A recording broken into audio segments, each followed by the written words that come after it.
Okay. Thank you, everyone.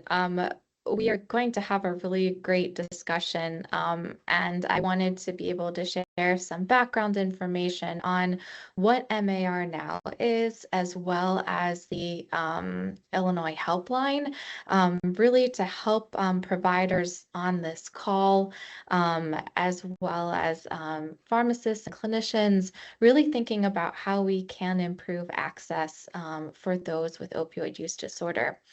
Um, so as you know, the opioid crisis is sort of this continuous thing, right? Throughout the city of Chicago, as well as the state of Illinois, and certain pockets have sort of higher areas, right, of overdose. In fact, Winnebago County is one of those in the state. And so what we really have focused on doing through COVID actually was figuring out a way to how do we improve access for services as well as medications for opioid use disorder. And Chris, if you want to actually go down to the medications for opioid use disorder slide, that beginning of that section, we can start from there. So next slide. Perfect. So there are 3 evidence-based medications for opioid use disorder. You've got methadone, buprenorphine, and extended-release naltrexone. And of course, we have behavioral health support, which includes individual counseling and formal treatment. Next slide. I think this is really important to understand is that we need to treat different substance use disorders differently, just like we treat different chronic diseases differently. We treat hypertension and diabetes and hyperlipidemia differently. The same thing goes for substance use disorders. And in fact, medications for opioid use disorder are considered the standard of care, and that's because the evidence shows us that behavioral therapy without medication is really not the most effective way to treat it. And in fact, you really only get about a 6% retention at 12 months with reduced illicit drug use, as well as, so that is not very high, right? I am naltrexone between 10 and 31%, buprenorphine between 60 and 90, and methadone between 74 and 80. So you can see that the medications are very effective in terms of retention and treatment and reduced illicit drug use, which then directly correlates into a reduction in morbidity and mortality. Next slide. And so comparative behavioral therapy alone medications really decrease opioid use, retain patients in treatment, and reduce that mortality. And in fact, patients on buprenorphine have a 40 to 80% lower risk of fatal overdose compared to those not receiving buprenorphine treatment, even if they continue to use. So that's what's really important. Also important to understand is detox, previously known as detox, what we call now supervised withdrawal, is not an effective treatment and can increase your risk of overdose if there's no linkage to the next level of care. Next slide. And so another number that we use in medicine quite frequently, right, is the number needed to treat, right, to prevent 1 death in 1 year. So statins, you need to treat about 415 people to prevent death from a heart attack or cardiovascular complication. Mammogram, you got to screen over 2,900 women. Buprenorphine after an overdose is 31, and methadone after an overdose, buprenorphine after an overdose is 33, and methadone after an overdose is 31. So pretty significant. Next slide. And so despite this overwhelming evidence, there's still difficulty in accessing medications, and also depending on where you live, right? Rurality, social determinants of health impact, including transportation difficulties, the childcare difficulties, and lack of access to treatment providers located close to you. So really important that we address this. Next slide. And so in April 2020, SAMHSA really allowed the access of medications for substance use disorders, specifically OUD, to be available through telehealth. And this was really important because prior to this, you weren't able to do controlled substances via telehealth for a multitude of reasons. And particular the Ryan Hot Act, right? And so what this allowed us to do was be able to do buprenorphine via telehealth, as well as some additional access for methadone. You'd still have to go to the actual clinic to dispensing for methadone, but for buprenorphine, it allowed you to see the patient, provide that diagnosis, and provide that medication. Next slide. And so we utilize these sort of big flexibilities, right? Being able to do audio only telehealth, the initial exam with the provider before the first buprenorphine was waived, but now you need to see within 6 months. And we could use non-HIPAA compliant platforms during that time to reach patients. So really allowed us to be innovative in the way that we're reaching these hard to reach populations. Next slide. And so then we developed the MAR Now program model. We can go to the next slide.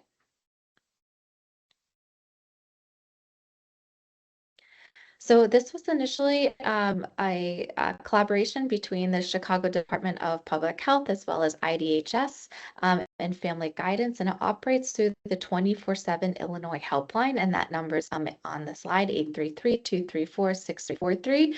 And the goal is to provide low barrier rapid access to buprenorphine, methadone, and naltrexone to all callers regardless of insurance status, income, ability to pay, or documentation status. Next slide. If you're not familiar, the Illinois Helpline is available to help you as clinicians or help patients or family members to get more information about substance use treatment, where they can get treatment locally to them, as well as facilities that take their insurance or take those who are uninsured or Medicaid, depending on. And so it can be an incredible resource for you, for patients, and for family members to really understand what resources are available where they live or is available via telehealth. Next slide. And through this program, Family Guidance was the organization that was able to step in and be able to provide that immediate telehealth assistance. So we'll go through the actual workflow, but the patient calls the Illinois helpline. They say, I've got a problem with opioid use. I need access to treatment. And they're like, well, would you like to talk to a clinician now? And so they're connected to a clinician 24/7 to be able to provide that initial diagnosis of OUD, as well as start treatment as appropriate for that patient. These are the 10 locations that they have across the city, and then they partnered with Carl as well as SIU for the central and southern part of the state. Next slide. So how does this work? The goal is to provide access to medication within 48 hours. And we say 48 hours because methadone, you still have to come in person to get that dose, right? So individuals call 24/7. They can call and say, I have a problem with opioids, I use heroin, I need help. And they'll say, well, are you interested in talking a care manager and a clinician now? Are you interested in a telehealth appointment? And if they say yes, they're transferred directly to the MAR Now care manager. And then they talk with the patient. They talk with them about their options. Do you want to do buprenorphine home induction? Do you want to do same day or next day MAR appointment if you want in person? Or do you want connection to other resources, including withdrawal management, residential treatment? The secret sauce of this program is really the care managers. They help provide free transportation, insurance enrollment, assistance with pharmacy access, and follow-up to ensure patients are connected to long-term care, which is incredibly important. Next slide. And the goal is really anyone can access this, right? Pharmacies, jails, homeless shelters, ERs, hospitals, clinics, patients. The goal is really to have no wrong door in order to access services. Next slide. How is this funded? This is a question we get a lot. It's some city and state grants, as well as federal grants, and then they bill for what they're able to bill for, which includes, through Medicaid, they can bill through, for that actual telehealth service. Next slide.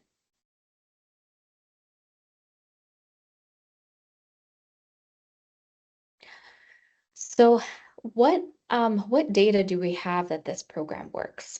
So we're going to go through that over the next few slides and then show you where we get representation around the state. So this is data from May 2022 to August 2025.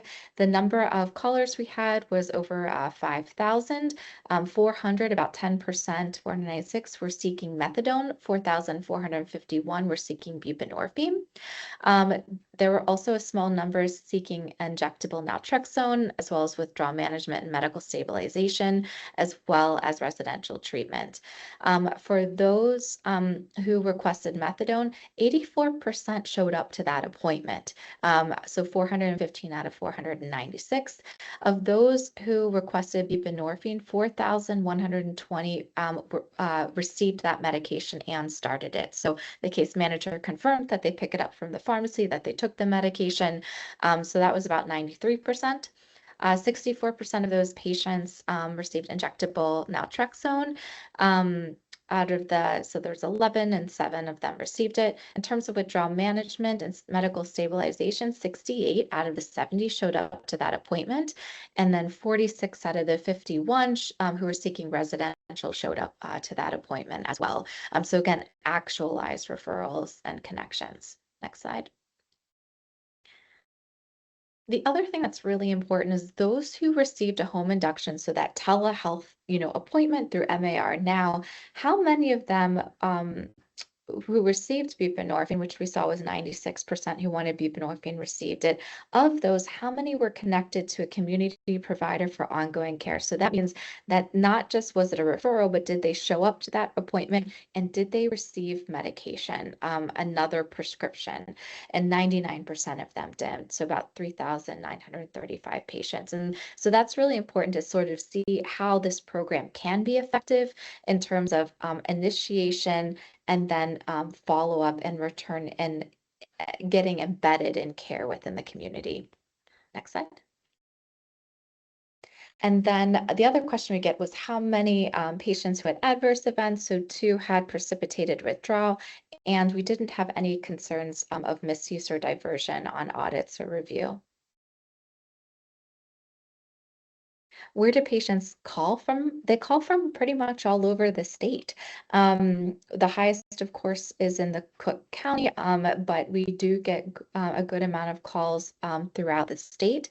The next slide you'll see is where we get calls for buprenorphine. And so that's pretty much exactly the same as the last slide because buprenorphine is available in all counties. It can be sent to any pharmacy and be prescribed pretty easily that way. The next slide is methadone. Methadone you're going to see is more limited, and that has to do with the fact that we don't have opioid treatment programs in all counties in the state. And so that sometimes limits an individual's access because it may not be possible to drive an hour to the next county to go to an opioid treatment program that may require initially daily or frequent follow-up to be dosed. Next slide. And then this is a treatment provider map just showing when we last had data about the number of buprenorphine prescribers who had active prescriptions. Next slide.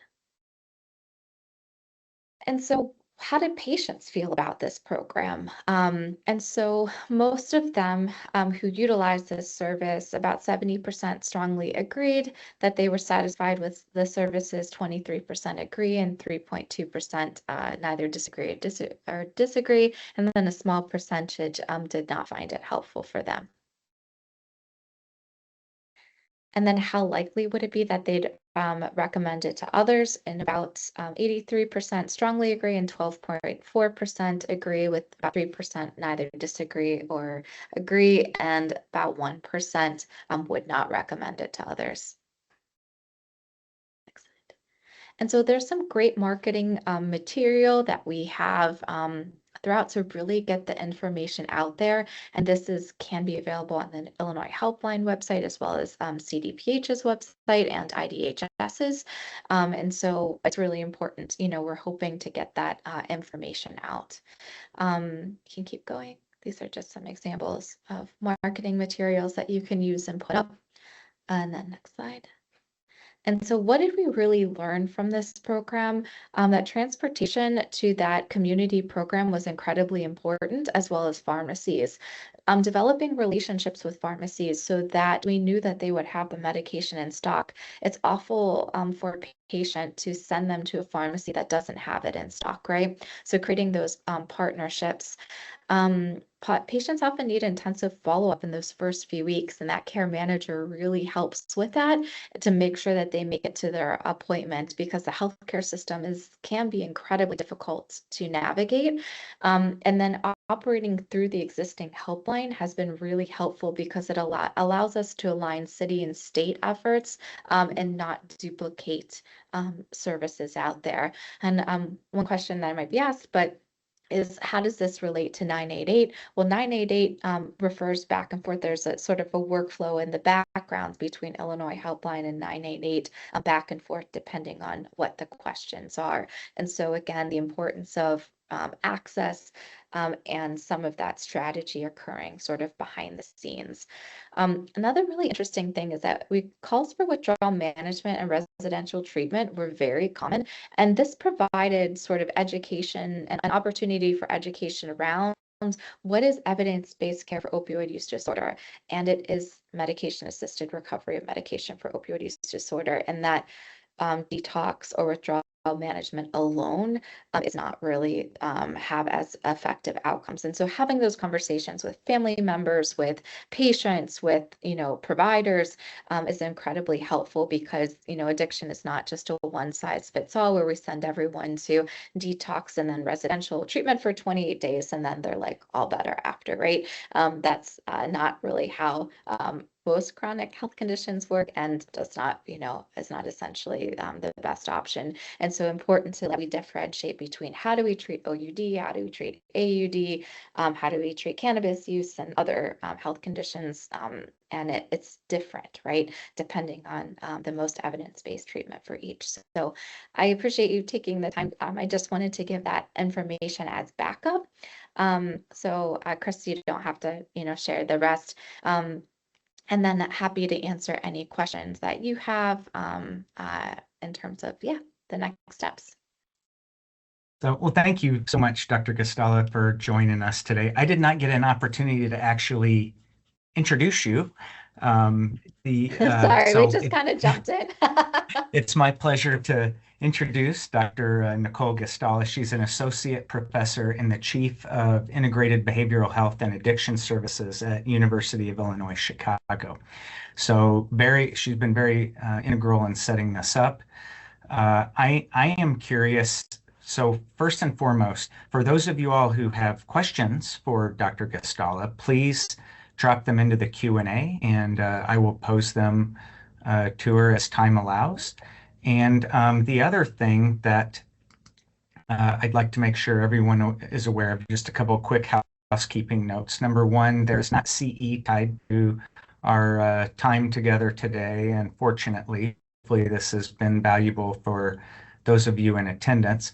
The recording of this will be available on the Illinois Prescription Monitoring Program's YouTube channel immediately following the presentation. So it will be available for those of you who'd like to go back and hear potentially some of the things that you've missed. So if it's okay with you, I would like to get the questions started to maybe prompt some discussion. And thank you for agreeing to do this. I know you're super busy. You did go over the MAR now and the Illinois Helpline in terms of the amazing work that it does.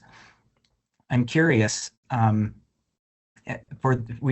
I'm looking at the participant list that's here today, I see a huge representation from different disciplines, professions. Have you all found that uptake within the program, if a pharmacist or a physician or a nurse or a patient, once somebody engages, who providing the referral is most likely to have success with the helpline? Yeah, So it was built so that anyone could access it. Ideally, we would talk to the patient directly. And so the patient calls, all they really need is a phone, right? So sometimes just thinking like, do they have OUD? Are they interested in treatment? Yes. Am I in the ED? Am I urgent care? Am I, wherever I'm at? It's, can I give this number to the patient? Do they have the ability to call or access to call? And if not, like I'm in the ER with them, can I give them the phone to do that? Right. So I might be in a rural ER. We may not, have comfort level, right? The ED docs may not have comfort level with starting buprenorphine. Can the patient access it this way? Or can the team support the ED doc in doing it? So it's really guided for anyone to have access. As a pharmacist or a clinician, you can call and get connected to that provider if you have questions. Say you get your first patient in the ED and you're like, I want to do this for my patient. You've seen all of the ED bridge protocols and you went to your, conferences and you recognize that the, EM professional society is recommending that they start this, and you say this is the one that I want to do, and you can call them and ask, and say, hey, I got this patient, and do a curbside consult, right? And be able to say like, how would you prescribe this? How would you follow up? How long would you, prescribe? Can your case manager, I can do the prescribing, can your case manager follow up with this patient when they leave my ED? Because I don't have the social work capability or support to be able to offer them transportation to the pharmacy or offer them transportation to a follow-up appointment in the community, or the ability to connect them, right? And so that, I think, can be incredibly helpful. And um, for pharmacists, if you have any concerns, they are a wealth of knowledge, right? Um, there's the pendulum sort of swings back and forth, right, of sort of where we're at. And for those of you who work in maybe more corporate pharmacy, the the presentations of these things can be different, right? And what is really sort of, should we be focusing on these patients to again reduce morbidity and mortality, and what is the evidence? You can't really treat Suboxone the same way as you treat OxyContin, right? Even though they're both controlled, there's different reasons why we use both, and one has a higher safety profile than the other, right? And so that's where I think that the helpline can be really helpful. And also, if you're trying to connect patients, you want to get them to a local treatment program, and you don't know who accepts their insurance, where can they go, what would that look like? And that's where the helpline can be just beneficial in general. Wonderful. Thank you so much. Um, I have one more question, and then there are some in the Q&A that are being posed. The first one is so in certain circumstances, when we see patients that are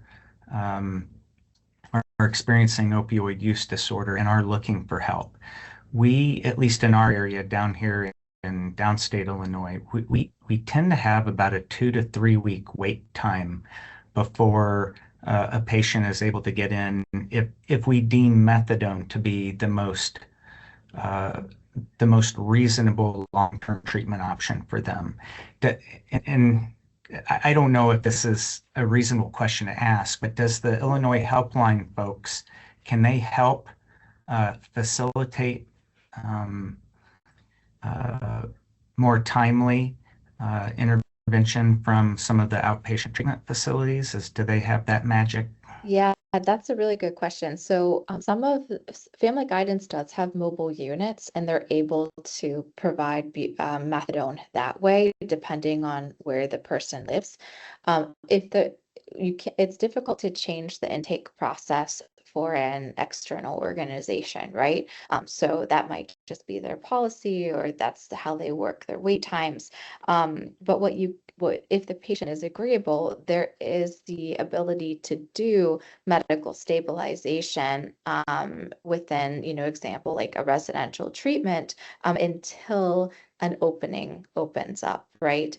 There's also a lot of more flexibility with the take-home guidelines that have changed, right? And so we know I may have, for example, and I do treat patients with methadone as well in an opioid treatment program. I may have a patient who say, I cannot come in, in the first 90 days while you're titrating. You may want to see them at least 3 times, have them come in every 3 days as you titrate, because the titration schedule is usually Q3 days, depending on which schedule you're following and the patient themselves. But they may say, I can only come, Dr. G, I can only come in once a week. And then we say, okay, you might have to titrate a little bit slower because of childcare, transportation, all of these things. We can still enroll them and start them. And then they get one dose there and then, take homes for 6 days, because the maximum is, 7 to 14. Then we'd see them back in a week. So there's sort of ways that you can still engage and treat. Again, it may not be as fast of a titration, whereas if you went to medical stabilization and residential as a way to bridge that 2-week gap, since you're observing them, you can titrate them much faster. And they may be able to get up to gold dose within, 2 weeks, until they can transfer. So there's I think a lot of flexibility now, in the way, as long as, you're working with the medical directors are working together. Thank you. We do have some comments and questions from the audience, so to speak.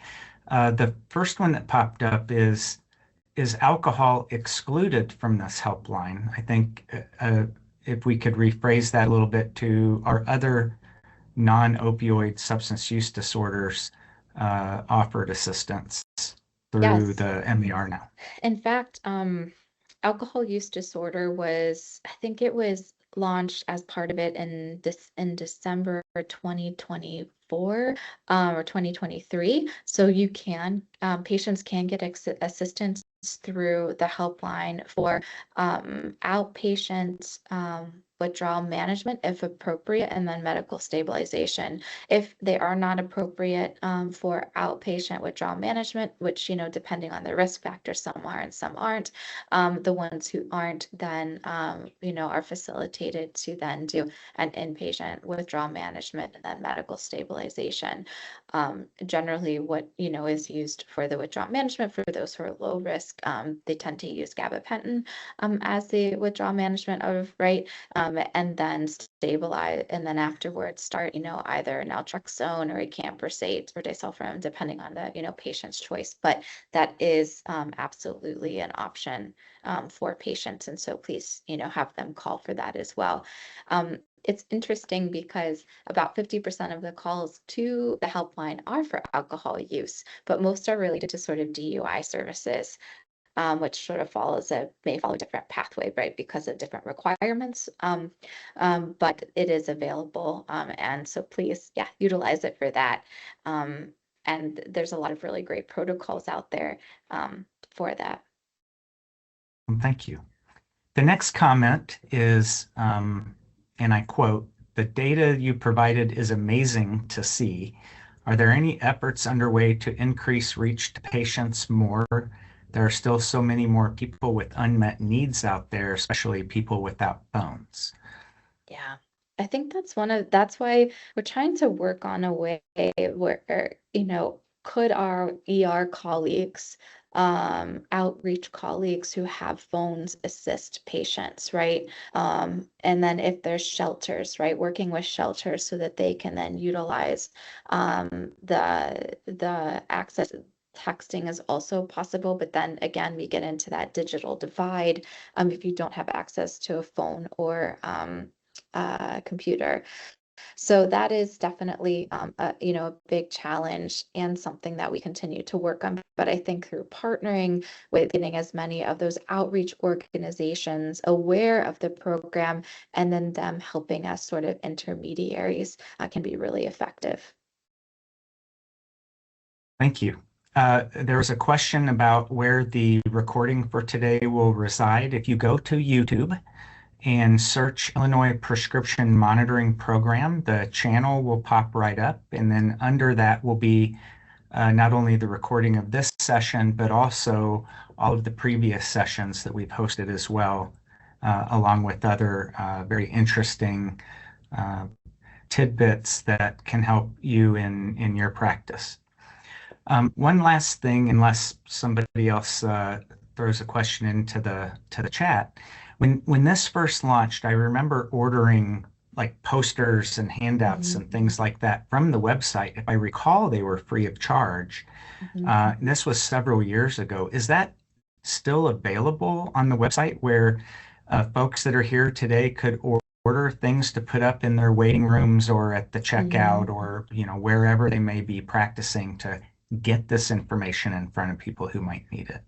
Yes, it's still available. And if you have any challenges, I'll put my email in the chat, and you're welcome to reach out to me as well, and I can connect you if you can't find it. Thank you. And then there are quite a few chat. It looks like there's quite a few chat questions that might have popped up. One was, how are patients' chronic or post-surgical other acute pain managed during induction of MOUD? How about after induction of MOUD? And Yeah, that's this tends to be a big one that question I get in my practice quite a bit as well. So yes. And so it's very patient and surgeon specific. The evidence shows if they're already on medications for opioid use disorder, in particular, buprenorphine or methadone, you keep them on that, right? Remember that dose of medication is not enough to help with pain. It's really just to control cravings and withdrawal and to help them feel normal and stabilized. A person who is pregnant, who's going into labor, who's on buprenorphine or methadone, that is never going to, you have to do something in addition. They're going into surgery, same thing, post-operative. And so the goal is really just to keep those on board. There was a really great study that actually looked at what happens if you keep them on their medications versus taper them off. And you actually create an opioid deficit. And so then you have to fill that with more short and long acting opioids and surgical and anesthesia than you would if you would have just kept them on it. And so that's, I think, the most important thing if the patient's already on it. If the patient is um, and then the other thing is that they've got chronic pain. So, buprenorphine and methadone can also be effective for pain, depending on how you dose it. For pain, for methadone, you can split the dosing, and we do that for patients who have co-occurring chronic pain, where we'll split their total dosing throughout the day to then help with that. We also do that during pregnancy, right? Because of their metabolic state, they'll do BID or even TID dosing, depending. For buprenorphine, it's the same thing. The analgesic properties of buprenorphine is about every 4 to 6 hours. So instead of having that patient take it once a day or twice a day, you would split the dosing. So then you're getting the analgesic impact as well as the substance use impacting the withdrawal and cravings for that. Say you have a patient who has OUD and has never been on anything and then has sort of this traumatic accident or whatever it may be, you do pain management first, and you stabilize them and you treat the patient. And then we transition and think the post-operative state or post-recovery state to the appropriate medication. So you can think about if they end up choosing methadone in their post-operative state, you can start methadone and slowly titrate it as you slowly taper down off of some of the other opioids that they're on. So it's very, again, patient specific, but can absolutely be done. Just try to understand that you have to be really objective and that their opioid tolerance is incredibly high. So you may need to use a lot more than what you're comfortable with. So try to look at it from an evidence based, not a number point, but what are you using? You're using your CAL score, you're using your, respiratory, assessments, and patient assessments. So treat the patient, not the dose that you're on, so to speak. okay. Are there any other uh, questions that anybody might have for Dr. Gastala before we thank her and let her eat her lunch? There I was am. another question actually about chronic wounds. And so that's actually really interesting too. Um, so that would be sort of similar to any patient who has chronic pain. How do you manage that pain as part of it, and doing those education and tools. If someone is at higher risk, you can again use buprenorphine to manage both pain as well as opioid user risk. Like it's an effective medication for pain too. Uh, I, I think we probably have time for one last question, and one of that just popped up. I'm wondering if you have any insights into the role of psilocybin or psilocin and its role in the treatment of different substance use disorders. Um, I have not seen great evidence so far. And I don't know, Chris, if you have any thoughts about this, about its in terms of efficacy. I've seen some of the data related to its impact on um, trauma, right? So one of the studies I think it showed to be effective was really severe depression in someone who's dying, and managing that PTSD or trauma related to that. I've seen that is where some of the evidence with the clinical psychologist also doing therapy at the same time. Um, but I haven't seen a lot of strong evidence for its role in addiction. I don't know, Chris, if you've seen anything recently. I've seen some studies that may not be practice changing just yet. I think Mhm. the big problem with at least what I've seen is access to Mhm. that particular substance. I mean, and I feel like we have a hard enough time getting our patients with substance use disorder access to things that are readily available at this point in time. Um, and then, but on that same term, I got to ask if you've seen or if you have any thoughts about the emerging data around GLP-1 medications and their role in addiction. Yeah, that's super fascinating. And it kind of makes a lot of sense when you think about it, right? Like, if we're addressing, um, I mean, GLP-1s came, to address thoughts, perseverating thoughts around food, right? And cravings related to food. And that also follows the same sort of, reward center concept. And so I think that there is some promise. I've seen some promise with that. Um, so if you have patients with co-occurring diabetes or obesity and they have substance use, it would be, it could be particularly impactful on, both, right? And so I think that that would be, of course, that's not the primary indication yet, but I think that that could be, really helpful. Again, when you talk to people who use GLP-1s for weight loss, they'll say it helps with that noise, right? That food noise. So it's not, inconceivable that it would be also impacting the noise related to use of substances, or I mean, food is a substance, right? In some ways, it Yes. can bring as much pleasure as some of the other things that people use. So it just depends on what your choice, your choice is. Okay. Well, Dr. Gastala, thank you so much for joining us today, sharing your insights and your expertise with all of us. Again, thank you to the Illinois Prescription Monitoring Program for sponsoring these informal chats. Please stay tuned for future offerings. These occur quarterly, usually on Thursdays at noon. And the recording for this will be available on the ILPMP YouTube channel as well as the ILPMP website. So, Dr. Gastala, thank you, and thanks to all of you for joining us today. We really appreciate it. Thanks.